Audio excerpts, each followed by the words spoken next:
తిరుమలేశుడి వైభోగం మాటల్లో చెప్పలేనిది. కలియుగంలో భక్తులను కాపాడేందుకు శ్రీ మహావిష్ణువే భూలోక వైకుంఠమైన తిరుమల క్షేత్రంలో శ్రీ వెంకటేశ్వరుడిగా అవతరించాడు. మరి అప్పుడున్న తిరుమలకు ఇప్పుడున్న తిరుమలకు ఏమిటి తేడా? నాటి తిరుమలలో ఉన్న పరిస్థితులేంటి? Watch it. పూర్వం చీమల పుట్టలో దాగి ఎండకు ఎండి వానకు తడిసిన ఆ శ్రీనివాసుడే స్వయం వ్యక్త దివ్య తేజో సాలగ్రామ శిలామూర్తిగా నేడు కోట్లాది మంది భక్తుల కొంగు బంగారంగా పూజలందుకుంటున్నాడు. పూర్వం రోజుల్లో వేళ్ల మీద లెక్కపెట్టగలిగేంత మంది భక్తజనం రావడంతో స్వామివారి దర్శనానికి కేవలం పగటిపూట మాత్రమే అనుమతించేవారు. 1933లో తిరుమల తిరుపతి దేవస్థానం ఆవిర్భవించే నాటికి ఈ క్షేత్రం కుగ్రామమే. కనీసం మట్టి రోడ్డు కూడా లేని దట్టమైన అటవీ ప్రాంతం. తిరుమల కొండపై 2 ఘాట్ రోడ్లు ఏర్పాటు చేయడంతో ప్రయాణ ఇబ్బందులు తప్పాయి. ఎలాంటి మౌలిక వసతుల్లేని తిరుమలలో ప్రస్తుతం స్టార్ హోటళ్ల స్థాయి సౌకర్యాలు ఏర్పడ్డాయి. ఒకప్పుడు చేతివేళ్లపై లెక్కపెట్టగలిగేలా ఉన్న సిబ్బంది నేడు వేల సంఖ్యకు పెరిగారు. రోజు వందల సంఖ్యలోపే వచ్చే భక్తులు నేడు లక్షలు దాటుతున్నారు.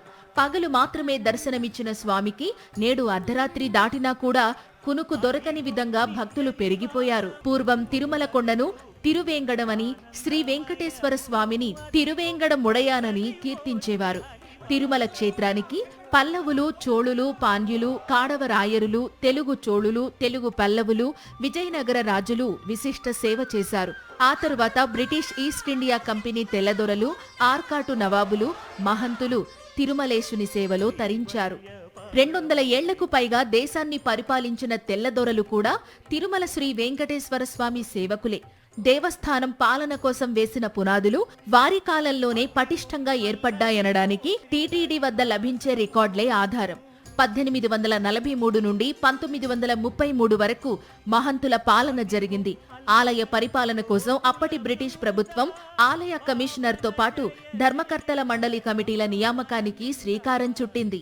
1933లో టీటీడీ ఏర్పడిన తరువాత కూడా తిరుమలకు నడిచేందుకు సరిగ్గా కాలిబాట మార్గాలు లేవు. చుట్టూ కొండలు, బండరాళ్లే కనిపించాయి. తిరుమల కొండలను బోడికొండలుగా పిలిచేవారు. నేడు తిరుమల కొండలు పచ్చదనంతో ప్రకృతి అందాల మధ్య భక్తులకు ఆహ్లాదకరమైన వాతావరణం అందిస్తుంది. కొండకు వచ్చే భక్తులు ఆలయం ఎదురుగా ఉండే 1000 కాళ్ల మండపం, ఆలయ 4 మాడవీధుల్లోని మండపాలు, స్థానిక నివాసాల్లో తలదాచుకునేవారు. అప్పట్లో ఎలాంటి క్యూలు ఉండేవి కావు. మహాద్వారం నుండే గర్భాలయం వరకు వెళ్లేవారు. స్వామిని తనివి తీరా దర్శించుకునేవారు. అప్పటి వాతావరణ పరిస్థితుల వల్ల తీవ్రమైన మంచు, చలి ఉండేవి. అందుకే సూర్యుడు కనిపించే సమయంలోనే ఆలయాన్ని తెరిచి ఉంచేవారు. ఈ పరిస్థితులలో మద్రాసు ఉమ్మడి రాష్ట్ర British governor sir Arthur hope నేతృత్వంలో భారతీయ ఇంజనీర్ మోక్షగుండం విశ్వేశ్వరయ్య ఘాట్ రోడ్డుకు రూపకల్పన చేశారు. అలా 1944 ఏప్రిల్ 10న మొదటి ఘాట్ రోడ్డు ప్రారంభమైంది.